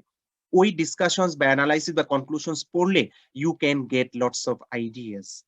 এবং মাথায় রাখতে হবে হিউম্যান ক্যাপাসিটি হচ্ছে এনরমাস। কখনোই চিন্তা করার দরকার নেই আমার সিজিপিএ খারাপ দেখে আমি পারবো না। ইয়েস, যদি এখনো সময় থাকে সিজিপিএ বাড়ানোর চেষ্টা করুন। কারণ হচ্ছে পড়ার বিকল্প নাই। সিজিপিএ বাড়ে কেন? মূলত ভালো করে পড়াশোনা করে বলে। আর কিছুটা কপাল ভালো থাকতে হয়। মুখস্থ বিদ্যা আনফরচুনেটলি বাংলাদেশে আমাদের মুখস্থ বিদ্যাকে খুব বেশি জোর দেয়া হয়। আশা করি এখানে যেসব শিক্ষক আছেন দয়া করে মুখস্থ বিদ্যা বাদ দিয়ে চিন্তা করার দিকে আ উম মানে প্রশ্ন করবেন, চেষ্টা করবেন আরকি। দেন হচ্ছে define the problem. Exactly what you are looking for এবং সে অনুসারে আপনাকে সাজাতে হবে এবং always remember the goal and target that you have started at the beginning. Now new approach আমরা অনেক সময় চিন্তা করি। অলওয়েজ যে ব্রেইন মানে থিংক ডিফারেন্টলি করতে হবে তা না, কিন্তু ব্রেইন স্টর্মিং মাস্ক লাগবে। খেয়াল করুন যে এমন কোন রিসার্চ অ্যাপ্রোচ আছে কিনা যেটা কেউ ওভারলুক করেছে বা একসময় সাকসেসফুল ছিল কিন্তু এখন মাঝখানে বেশ কিছু আগায় নাই, কিন্তু আপনি এটা ট্রাই করতে পারেন। অন্যের সীমাবদ্ধতা বা লিমিটেশন দেখে আমরা কি আগাতে পারি কিনা? কারণ যেখানে কেউ ব্যর্থ হয়েছে সেই জায়গায় তো আমার স্কোপ আছে কাজ করার। try an approach in another perspective. Sometimes হতে পারে আমার পক্ষে অত বেশি সময় নাই বা মানে ম্যাথমেটিক্যালি ফাউন্ডেশন এখনো তৈরি হয়নি। আমি এতটা জানি না। তাহলে আমি যেটা করতে পারি যে এক্সিস্টিং কোন একটা অ্যাপ্রোচ কে অন্য পার্সপেক্টিভ আমি দেখতে পারি কিনা। ফর এক্সাম্পল ফেস রিকগনিশন এর জন্য মেথড আছে। কিন্তু এখন আমরা মাস্ক ব্যবহার করি। তো মাস্ক যেহেতু ব্যবহার করি, মাস্ক ব্যবহার করলে ওই মেথড কেমন ভালো কাজ করে সেটাও তো একটা রিসার্চ হতে পারে। তাহলে আপনি ধরেন যে ডাটা সেটের মধ্যে মাস্ক বানায় দিয়ে আর্টিফিশিয়ালি মাস্ক বসান যেটা রিয়ালিস্টিক হয়। এরপরে আপনি দেখেন এবং আপনি বলেন যে এক্সিস্টিং যে ভালো মেথড ২ টা আছে ৩ টা আছে সেখানে আমরা দেখেছি মাস্ক দেওয়ার পরে তাদের দুর্বলতা এখানে, এখানে। এটাও কিন্তু নতুন একটা ফাইন্ডিংস। এবং এটাও দেখা যাবে হতে পারে কোনো ভালো জার্নাল ক্যাচ করতে পারে। এবং পরবর্তীতে এটার উপর আরেকজন সমাধান খুঁজে বের করবে যে এটাকে কিভাবে ইমপ্রুভ করা যায়, সলভ করা যায়। অ্যান্ড দেন মনে করেন ডিফারেন্ট ভিউ পয়েন্টস খুঁজে বের করতে হবে। Find suitable methods, methodology that fits well. Outline method, experimental plan, data, need strong mathematics যেটা বারবার বলি। আমাদের দুর্বলতা অ্যাজ এ পুরো দেশেরই যে আমরা ম্যাথমেটিক্স এক্সট্রিমলি দুর্বল। এটা প্রাইভেট পাবলিক বলে কিছু নাই। আমি ঢাকা বিশ্ববিদ্যালয়ের টপ মোস্ট ডিপার্টমেন্টেরই ছাত্র ছিলাম। আমার ম্যাথ অসম্ভব খারাপ ছিল, এখনো খারাপ এবং এটা খুব দুঃখজনক যে মানে আমাদের ম্যাথমেটিক্স এর অবস্থাটা খারাপ। ওভারঅল আমরা ম্যাথমেটিক্স মানে একটা প্রবলেম সলভ করতে পারি। নো, দয়া করে ইঞ্জিনিয়ারিং পার্সপেক্টিভ ইঞ্জিনিয়ারদের জন্য ম্যাথমেটিক্সটাকে আরো চেষ্টা করা এবং বোঝার চেষ্টা করা যে how it works, what is the significance of this equation and so on. Simple current opinions. If you have time, fund and support, try to solve big problems. যদি না থাকে তাহলে তো অবশ্যই কি করতে হবে? ছোট, ছোট কাজগুলোকে করতে হবে। কিন্তু ছোট, ছোট কাজগুলা খেলনা টাইপের যাতে না হয়। যাতে সত্যিকার অর্থে কোনো একটা প্রবলেম সলভিং এর দিকে যায়। হুম? সেটা করতে পারলে খুব ভালো হয়। Points on problem finding, need interactions কিভাবে করব? Attend conferences, meetings, workshops and courses. এটা খুবই লজ্জাজনক, দুঃখজনক যে সাধারণত ডিসেম্বরে বাংলাদেশে ৪-৫ টা কনফারেন্স হয়। সবগুলো মিনিমাম IEEE টেকনিক্যাল কো স্পন্সরশিপ এর মাধ্যমে হয় এবং সেখানে প্রায় ৮০-১০০ টার মতো পেপার প্রেজেন্টেশন হয়। সবগুলো মিনিমাম একটা কোয়ালিটি আছে। ঠিক আছে? দুর্বল কোয়ালিটি কিন্তু কিছু তো ভালো আছেই। কিন্তু মানে রাবিশ বলা যাবে না। নাম্বার 1। নাম্বার 2, ওখানে ৫ জন ১০ জন করে সারা পৃথিবীর বড়, বড় স্কলাররা এসে কিনোট ইনভাইটেড টক দেন। কিন্তু ভেরি আনফরচুনেটলি দেখা যায় যে majority of the cases even all authors রাও অ্যাটেন্ড করেন না। সবগুলা সেশন অ্যাটেন্ড করা তো প্রায় রেয়ারেস্ট। একমাত্র অর্গানাইজিং কমিটি যারা তাদের কয়েকজন থাকে। এছাড়া খুবই কম পাওয়া যায়। এটা আমি বলতেছি খুব সাহসের সাথেই বিকজ আমি লাস্ট মেনি ইয়ার্স ধরে যত কনফারেন্সই হয় আমি 100% অ্যাটেন্ড করার চেষ্টা করি। এবছরও আমি অনলাইনের মাধ্যমে যতগুলো কনফারেন্স হয়েছে ৭-৮ টা আমি সবগুলাতেই চেষ্টা করেছি। ওভারল্যাপিং টাইম থাকলেও মেনেজ করে যে কোন সেশনে যাব এবং দেখেছি যে কোন জায়গায় মাত্র ৬-৭ জন। তো হুইচ ইস ভেরি স্যাড। এগুলা যদি আমরা অ্যাটেন্ড না করি আমাদের সময় আজ থেকে ১০-২০ বছর আগে তো এগুলো ছিল না তেমন। তো এইজন্য আমাদের এগুলো চেষ্টা করতে হবে যে কনফারেন্স গুলো, মিটিং গুলো, অনলাইনে যে টক হয়, যেমন আজকেও মাত্র 88 অফ কোর্স এই ইউনিভার্সিটিতে 88 স্টুডেন্ট নয়। ঠিক আছে? several thousands I guess টিচারই হয়তো 88 এর উপরে। কিন্তু মাত্র ৮৮ জন এখানে আমরা দেখতে পাচ্ছি। তো এটাও প্রমাণ করে যে আমরা আসলে আগ্রহী অতটা না। এই আগ্রহটা বাড়ানোর জন্য অনেক বেশি ইনসেনটিভ, এনকারেজমেন্ট, উৎসাহ, প্রণোদনা, ফাইন্যান্সিয়াল সাপোর্ট, অ্যাওয়ার্ডস এগুলো থাকতে হবে। ইউনিভার্সিটি লেভেলেও থাকতে হবে, ডিপার্টমেন্ট ওয়াইজ থাকতে হবে। এবং হিংসা বিদ্বেষ থাকতে হবে না যে করিম ভালো করতেছে বলে আমি রহিমের পিছনে মানে রহিম করিমের পিছনে লেগে থাকবো অথবা এনকারেজ করবো না। আমি খারাপ হতে পারি বা আমি হয়তো করছি না। কিন্তু যারা করছে তাদেরকে এনকারেজ করি। তো দ্যাট ইজ ভেরি ইম্পোর্টেন্ট। বিভিন্ন অনলাইন কোর্স আছে সেগুলো আমরা অ্যাটেন্ড করার চেষ্টা করি। এখন তো আমরা খুবই লাকি যে YouTube এর মাধ্যমে আমরা অনেক কিছু শিখতে পারি। Don't miss chances to attend lectures, talks all over your country, even if not directly related. কারণ at the top level, you will find যে বিভিন্ন ডোমেইনের নলেজ খুব কাজে লাগে। Informal discussions with colleagues and interested members, it is very important, and be part of IEEE or IEEE Computer Society যেটা আপনাদের আছে, ACM অথবা Optical Society of America and so on. এগুলো খুবই গুরুত্বপূর্ণ। এই প্ল্যাটফর্মগুলোর মেম্বার হলে আপনার সরাসরি কেউ টাকা দিবে না, কোনো বেনিফিট দিবে না, বাট এগুলো হলে আপনি তখন এগুলোর মাধ্যমে you can be connected to the whole world and you can be in top level as well. আমাদের কিছু কিছু স্টুডেন্টস আছে বা টিচার্স আছে যারা প্রচুর পরিমাণে এগুলোতে, এবং কনভার্ট ইউর আড্ডা ইনটু একাডেমিক ব্রেইনস্টর্মিং সেশন। আমি তো বলবো স্টুডেন্ট এবং ইয়াং টিচারদের আড্ডার পুরাটাই আপনারা এই একাডেমিক পারপাসে চলে যান। টপিক নিয়ে চিন্তা করেন। যত বেশি থিঙ্ক করবেন, you can find some problems that you can try to solve. So এই জন্য আমাদের ইনডেপথ স্টাডি দরকার। Problems are big always. এটাকে ছোট ছোট মডিউল এবং ম্যানেজেবল রিসার্চে ভাগ করবেন। জাস্ট লাইক যখন একটা টিম মানে হেরে যাবে টেস্ট ম্যাচে, সে খেয়াল করে যে প্রতিটা বল বাই বল বা ওভার বাই ওভার, সে চিন্তা করে না যে আমার এখানে এতগুলো আছে। সে এইভাবে করে করে প্ল্যান করে। বাজেট একটা সমস্যা। আমরা একটা গরিব জাতি, আমাদের রিসার্চের ফান্ডিংটাও গরিব, এবং আমাদের যারা অ্যাডমিনিস্ট্রেশন উনারাও উনারা রিসার্চ মনে করে যে কি হবে না কি হবে। কিন্তু মাথায় রাখতে হবে, এখানে তো কেউ কখনো বড় রিসার্চ হয় না। Malaysia for example, Mahathir funding এর রিলিজ দিলেন, তখন মালয়েশিয়া কিছুই ছিল না। এখন দেখেন 10-15 বছর পরে মালয়েশিয়া কোথায় চলে গেছে। So research wise it is important. তো এটা আমাদের খেয়াল করতে হবে। অবশ্যই আমাদের গভর্নমেন্ট আগের তুলনায়, আমরা যদি 10 বছর, 15 বছর, 20 বছর আগের কথা বলি, তার তুলনায় অনেক বেশি টাকা পয়সা দিচ্ছে। কিন্তু আরো অনেক পরিমাণ বাড়াতে হবে, এবং প্রাইভেট ইউনিভার্সিটির যারা আছেন তাদেরকেও চেষ্টা করতে হবে যে অনেক পরিমাণ টাকা পয়সা দিয়ে করতে। Engage your money and best efforts on more academic activities. Mobile phone দামি কেনার কোনো প্রয়োজন নাই। ঈদের কাপড় আপনি না কিনে যে টাকাটা হয় সেই টাকা দিয়ে রিসার্চের কোনো আইটেম কিনে আপনি টেস্ট করুন। তাহলেই আপনি দেখতে পারবেন যে এই কমিটমেন্ট, বই কেনা, শিখা, এগুলো খুব কাজে লাগবে। Selecting a problem, know your capabilities and limitations. আমাদের সবারই কিছু ক্যাপাবিলিটি আছে এবং অসংখ্য লিমিটেশনস রয়েছে। তার উপর বেস করে আমাদের পরিকল্পনা করতে হবে। Need a supervisor, specially at the planning stage.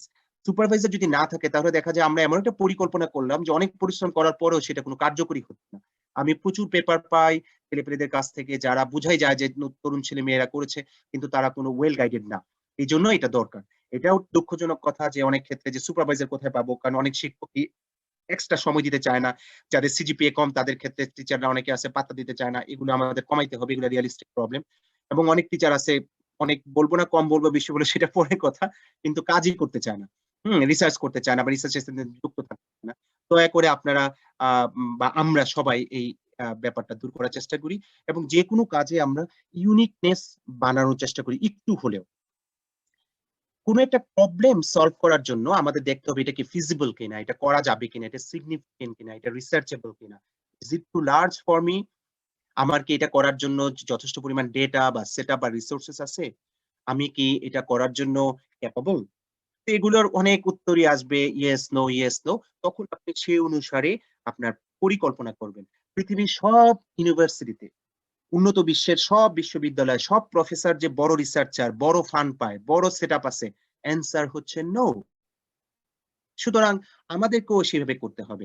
কিন্তু if you keep on trying, তাহলে অবশ্যই you can, we can. That's the point. Then হচ্ছে যেটা, পরিশ্রম করলে আমি পারবো, এটা কিন্তু মাথায় রাখতে হবে।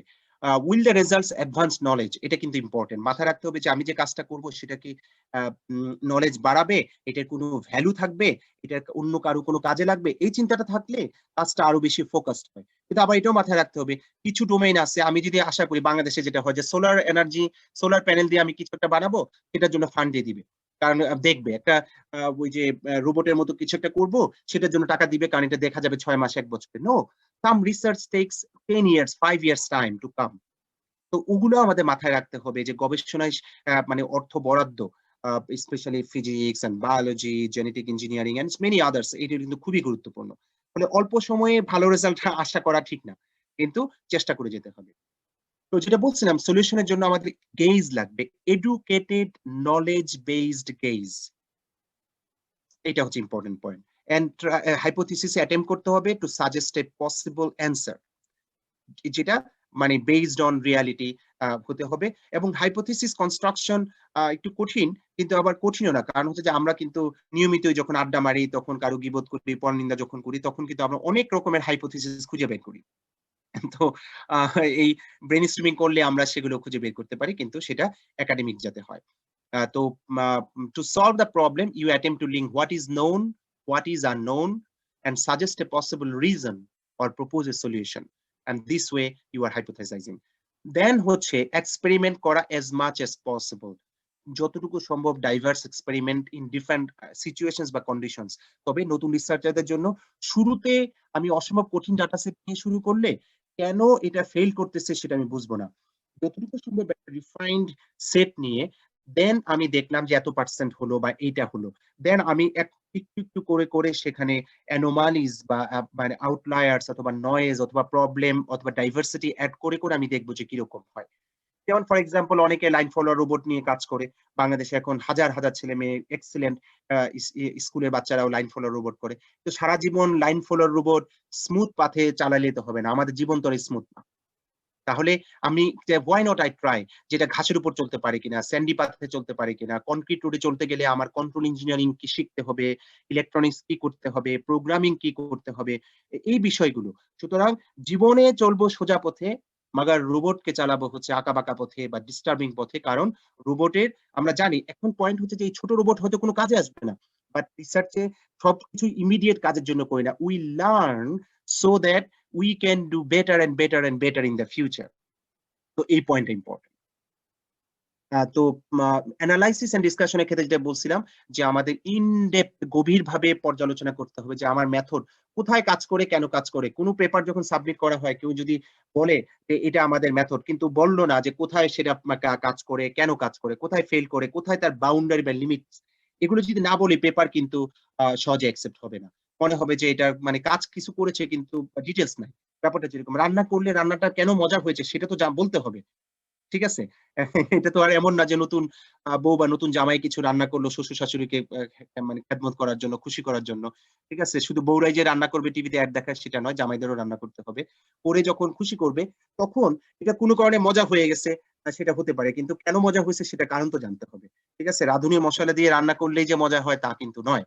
তাহলে পৃথিবীতে সবাই মজা রান্নাই করত।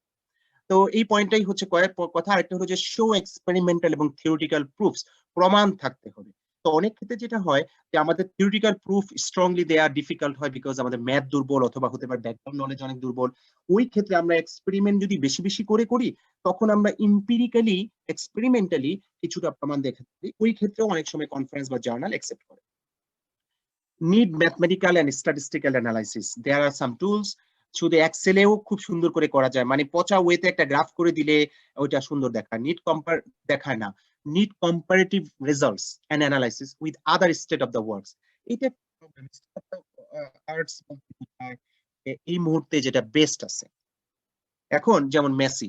তো এখন যেটা সেটা হলো গিয়ে বা কেউ যদি মেসি বা পরিবর্তে ক্রিশ্চিয়ানো রোনালদোকে পছন্দ করে হলো। কিন্তু একজন আরেকজনকে অপছন্দ করার কিছু নাই। ২ টাই গ্রেটেস্ট। তো এখন যেটা সেটা হলো যে স্টেট অফ দ্য আর্ট আমি সবসময় হয়তো নাও পারব না। কারণ হচ্ছে যে আমার মেথডটা সে স্ট্রং না। কিন্তু তার মানে এই না যে কাজটা স্টপ করতে হবে। Whatever you have done, আপনি আপনার সেই ডোমেইনে এক্সপ্লেইন করার চেষ্টা করুন। ঠিক আছে? Discuss on theoretical point of view. Data visualization tools ব্যবহার করা শিখতে হবে। Running time, cost, realistic, implementable কিনা এই পয়েন্টগুলো এই বলে আমি মোটামুটি রিসার্চ মেথোডোলজি যা বাংলাদেশি পার্সপেক্টিভে কিছু গাইডেন্স বলার জন্য বলার চেষ্টা করলাম। এবার আমি ইয়াং রিসার্চারদের জন্য কিছু পয়েন্ট বলতে চাই। নাম্বার 1 হচ্ছে যে select a topic where you can work. Number 2 হচ্ছে যে পসিবল হলে introduce excellent new data sets with proper ethical clearance. যেই ডোমেইনে ডাটা সেট নাই, সেই ডোমেইনে নতুন ডাটা সেট তৈরি করাটাও একটা ভালো কাজ। কারণ হচ্ছে যে এটা সারা পৃথিবীর মানুষের কাজে লাগে। হেলথ কেয়ার অ্যাপ্লিকেশনস গ্লোবালি অনেক ইম্পোর্টেন্ট। কারণ হচ্ছে যে মানুষ এখন মানে খেতে পারতেছে। মানুষ এখন আ মানে হেলথ নিয়ে এখন বেশি কশাস। অনেক বেশি চিন্তিত আছে এবং উন্নত বিশ্বে হেলথ কেয়ার এর উপরে এবং COVID-19 এসে আমাদের দেখিয়ে দিয়েছে যে হেলথ কতটা ইম্পোর্টেন্ট এবং রিমোটলি রিমোটলি ভিডিওর মাধ্যমে হোক, সেন্সরের মাধ্যমে ডেটা কালেকশন করে হোক, আমরা হেলথ কেয়ার ডিফারেন্ট অ্যাপ্লিকেশনস যদি আমরা করতে পারি সেটা খুব কার্যকরী। Don't jump easily on products. দয়া করে অ্যা মানে কোনো একটা ছোটখাটো কাজ করা হলো, আ ব্যা ইন ডেপথ এনালাইসিস করা হলো না, এক্সপেরিমেন্টস করা হলো না। কিন্তু আমরা মার্কেটিং করার জন্য বা ভাব দেখানোর জন্য আমরা প্রোডাক্ট এ চলে যাবো অথবা অ্যাডভার্টাইজমেন্ট করে ফেললাম। Don't do that. মানুষ কেউ যারা জানে না তারা হতে পারে যে ওয়াও, ওয়াও করবে। কিন্তু অনেকেই আছে যারা বুঝে তারা ছি, ছি করবে। মানুষের কাছে নিচু হওয়ার দরকার নাই। এটা মাথায় রাখতে হবে। আমাদের কেউ এই কাজটা করে ফেলেন। এটা দুঃখজনক। হট টপিক প্রচুর আছে। গরম, গরম টপিক। শীতের পিঠার মতোই। ঠিক আছে? AI, deep learning, machine learning, robotics, blockchain, IoT এগুলো শুনেই আমরা মানে ছুটবো না, লাফাবো না। আমি বুঝে দেখব যে আসলে এগুলো তো সবগুলোই একেকটা বড়, বড় ডোমেইন। আমি এক্সাক্টলি কি লাইনে কাজ করতে চাচ্ছি এবং সেখানে কোনটা কতটুকু প্রয়োজন তার উপরে আমি কাজ করে দেখব। যেমন আমি যদি ডেটা সেট ছোট হয়, স্মল ডোমেইন হয় তাহলে সেখানে আমার হয়তো ডিপ লার্নিং একদমই প্রয়োজন নাই। ব্যাপারটা হচ্ছে এরকম। তো এটা একটা এক্সাম্পল আরকি। তো এবং জানুন ডিপ স্টাডি গভীরভাবে পড়তে হবে on a topic to know the state of the art. সত্যি আমাদের কাজে লাগবে কিনা, আমাদের জন্য সত্যিই প্রয়োজন কিনা, এই আলোকে যদি করা যায় তাহলে ভালো হয়। কিন্তু সবসময় যে সব রিসার্চ এ এগুলো দিয়েই করতে হবে তা না। কারণ আমরা শিখার জন্য, ট্রেনিং এর জন্য, কারণ ইভেন পিএইচডি করার পরে প্রফেসর বলে যে পিএইচডি হচ্ছে তোমার রিসার্চ এর ট্রেনিং, যে তুমি এখন অন্য একটা নতুন প্রবলেম পেলে এটা সলভ করার জন্য চেষ্টা করতে পারবা। এবং পিএইচডি করতে কোথাও ৩ বছর, কোথাও ৪, কোথাও ৫, কোথাও ৬ বছরও লাগে। ঠিক আছে? আমাদের ল্যাবে জাপানে ২ টা ছেলে আছে। একজনের ৭ বছর, আরেকজনের ৬.৫ বছর হয়ে বসে আছে। এখনো তাদের পিএইচডি হচ্ছে না। ঠিক আছে? তার মানে কি? তারা শিখতেছে, চেষ্টা করতেছে, চেষ্টা করতেছে। অবশ্যই তাদের মাথাটাও নষ্ট হচ্ছে এট দ্যা সেম টাইম এত লম্বা সময়ের জন্য। সাধারণত জাপানে আমরা ধরে নিই ৩ থেকে ৪ বছর, কিন্তু আমাদের ল্যাবটা একটু কড়া। তো কিন্তু অন্য জায়গায় তো বেশি সময় লাগে। তো এইজন্য পয়েন্ট হচ্ছে যে সত্যি কাজে লাগবে কিনা এইটা সবসময় না হলেও চলবে। কিন্তু টপিকটা যাতে ইন্টারেস্টিং হয় এবং আপনি যাতে কাজ করতে পারেন, আপনার ডোমেইন নলেজ এর কাছাকাছি হয় সেটা গুরুত্বপূর্ণ। যেকোনো কাজ নলেজ বেসড এফোর্টস হতে হবে। টু মেক কুইক ডিসিশন আমাদের whimsical হলে চলবে না। ঠিক আছে? রিসার্চ কোনো প্রেমে পড়া নয়। এটা মাথায় রাখতে হবে যে আমি এক দেখাতেই প্রেমে পড়ে গেলাম। No, learn as much as you can, then see where you can direct yourself. এবং এটা কিন্তু রিসার্চার, পলিসি মেকারস বা ফান্ডিং অথরিটিস জন্য ইম্পোর্টেন্ট যে আমরা whimsically কোনো একটা টপিকের উপর ঝাঁপায় পড়ব না। এবং আমি দেখি যে আনফরচুনেটলি এটা আমাদের হয়। এটার মেইন কারণ হচ্ছে যে যেহেতু আমাদের দেশে আ পলিসি মেকার বলি বা এজ এ হোল আমরা রিসার্চ এবং ভালো, ভালো রিসার্চার ওরিয়েন্টেড সিস্টেমের মধ্যে আমরা বড় হই নাই, হচ্ছি না এবং সেই কালচারটা এখনো তৈরি হচ্ছে না। ফলে এটা একটা দুর্বলতা আমাদের রয়ে গেছে। ইভেন যারা আ মানে ডিসাইডিং ফ্যাক্টরস আ বা পজিশনে আছেন তাদের ক্ষেত্রেও দেখা যায় তারা জেনুইন রিসার্চার, যারা ভালো, ভালো রিসার্চার তাদের কাছ থেকে ইনপুট নিয়ে তাদের সাথে ব্রেইন স্টর্মিং করে কোন একটা ডিসিশনে সহজে আসা হচ্ছে না। খুব অল্প ক্ষেত্রেই হয়। হুম?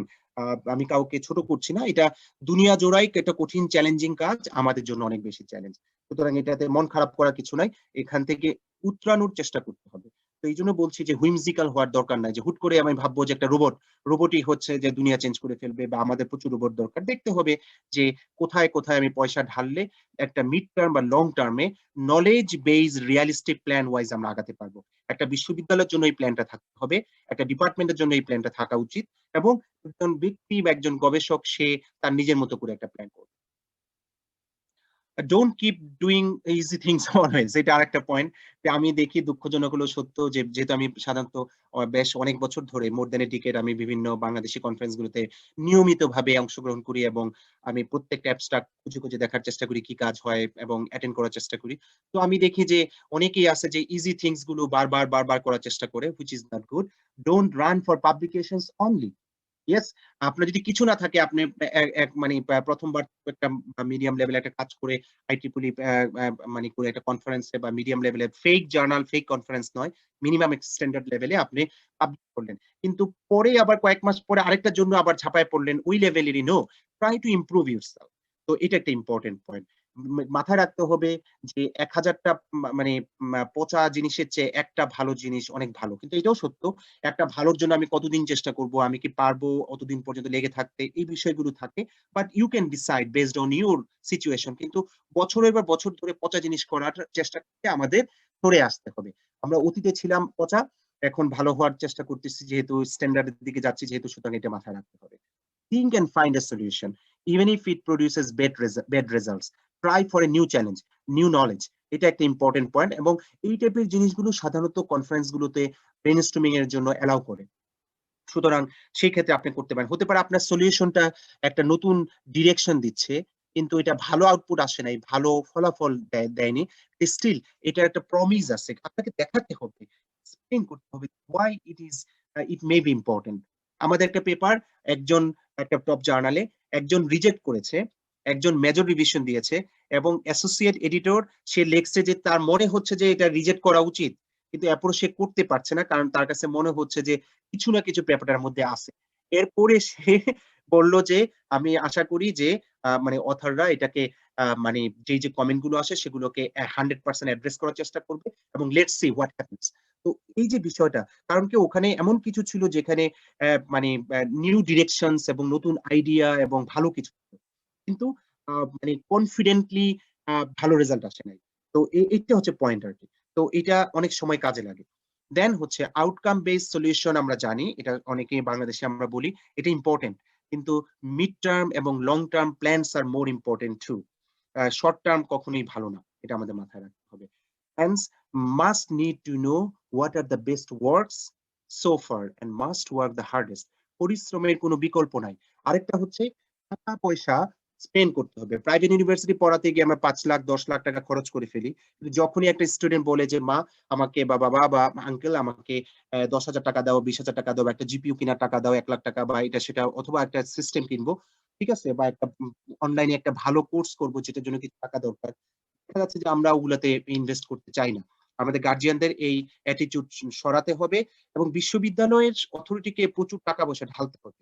খালি আর্ন করলেই চলবে না, ঢালতে হবে এবং ফি সাবিল্লাহি চেষ্টা করতে হবে। কারণ একটা বিশ্ববিদ্যালয় যদি রিসার্চ এ এগিয়ে যায়, রিমেম্বার আপনার ইউনিভার্সিটি সেটা যেই হোক, এখানে বিভিন্ন ইউনিভার্সিটির শিক্ষক আছেন, এজন্যই বলছি।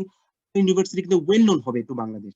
তখন দেখা যাবে যে ভালো, ভালো শিক্ষক, ভালো, ভালো স্টুডেন্টস আপনার বিশ্ববিদ্যালয়ে আসবে এবং সেভাবে কাজ হবে। তো এটা ইম্পোর্টেন্ট। আরেকটা যেটা সেটা হচ্ছে যে আমরা বিয়েতে লক্ষ, লক্ষ টাকা খরচ করি। এগুলা না করে মা-বাবার কাছ থেকে কয়েক লক্ষ টাকা নিয়ে গবেষণায় ঢালুন। দেখা যাবে যে সেটা আউটপুট ভালো হবে। একটা ভালো রিসার্চার ছেলে যদি হয় তার ভালো বউ পাওয়া যাবে অ্যান্ড ভাইস ভার্সা। এটা কিন্তু universal.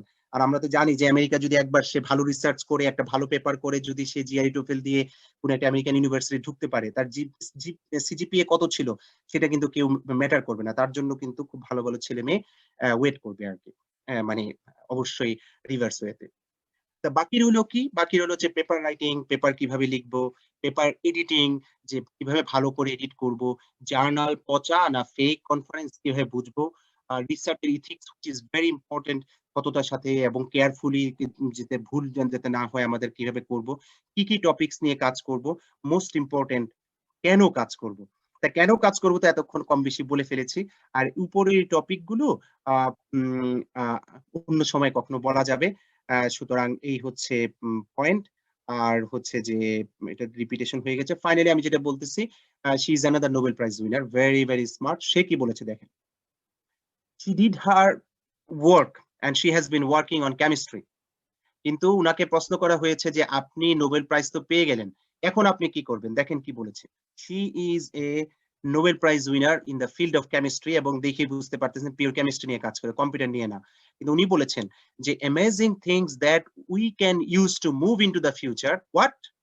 "The combination with machine learning and AI is a frontier that I'm going to ride to the next level." This is what she said. সুতরাং যারা সিএসসি, ট্রিপল এই ডোমেইনে আছেন তারা তো আছেনই। অন্য ডোমেইনেও আপনারা কিন্তু মেশিন লার্নিং, এআই এগুলোর যে capability, enormous capability and scopes সেগুলায় ঝাঁপিয়ে পড়তে পারে না। তারা ম্যাথমেটিক্স, স্ট্যাটিস্টিক্স এর সাথে আছেন বা কম্পিউটার সায়েন্স এ ভালো ম্যাথ বুঝেন বা অ্যালগরিদম, তারা দয়া করে আরো বেশি, বেশি করে core machine learning, core AI এর প্রবলেম ম্যাথমেটিক্যালি সলভ করার চেষ্টা করুন। স্ট্যাটিস্টিক্যালি সলভ করার চেষ্টা করুন। থিংক করুন। You never know, you can find very good and wonderful solutions, new ideas. তো উইথ দ্যাট আমি ওয়েলকাম জানাই যে এই কনফারেন্স গুলো বিভিন্ন জায়গায় হবে। এই আইসিআইভি এখানে বেশ কয়েকজন আছে যারা অতীতে অংশগ্রহণ করেছে। এটা বাংলাদেশে হয়েছিল ২০১২ তে, পরে বাংলাদেশে হয়, জাপানে ৩ বার ৪ বার হয়, আমেরিকাতে হয়। এই আগামী বছর জাপানেই হবে। এটাও বাংলাদেশে শুরু হয়েছিল, আমেরিকা হয়, জাপানে হয় এবং এটা হচ্ছে imaging vision and pattern recognition. আর এবিসি এটা থাইল্যান্ডে হবে। এটা হবে অক্টোবরে। তো এটা অগাস্টে এই ২ টা হবে। আমি ওয়েলকাম জানাচ্ছি আপনাদেরকে যে এই কনফারেন্স গুলোতে ট্রাই করার জন্য। এবং প্রতি বছর বাংলাদেশ থেকে প্রায় ২০-৩০ জন আ পার্টিসিপেন্টস অ্যাটেন্ড করে এবং sometimes even more, এবং all who attended they enjoyed a lot. এটা অনলাইন, অন-সাইট ২ টাই হবে। সুতরাং যারা আসতে পারবেন তারা আসতে পারবেন। আর না পারলে অনলাইনেও প্রেজেন্ট করতে পারবেন। So with that I thanks you all for your kind time and অর্গানাইজারদেরকে ধন্যবাদ জানাই আমাকে আমন্ত্রণ জানানোর জন্য, এবং সবাই চেষ্টা করি সর্বোচ্চ লেভেলে যে আমরা যাতে কাজ আগাতে পারি। অতীত দেখে লাভ নাই। আমাদের সামনে ফরওয়ার্ড হইতে হবে। আমরা আগের তুলনায় ভালো করছি। কিন্তু ওয়ার্লড স্ট্যান্ডার্ড এ ভালো করছি না। আমাদের ওয়ার্লড স্ট্যান্ডার্ড এ ভালো করতে গেলে অনেক, অনেক পরিশ্রম করতে হবে এবং হতাশার কোনো জায়গা রাখা যাবে না। সো এটাই হচ্ছে আমার কথা। আমরা সবাই চেষ্টা করি এবং অনেক সম্ভব চেষ্টা করে এগিয়ে যাওয়ার আ জন্য আমি সবাইকে আহ্বান জানাই, এবং কারো যদি স্পেসিফিক কোনো কোয়েশ্চেন থাকে আপনারা এখন রেইজ করতে পারেন, লিখতে পারেন অথবা আস্ক করতে পারেন। কোন রকমের আ উম মানি আ মানে don't hesitate to ask any questions. Thank you so much.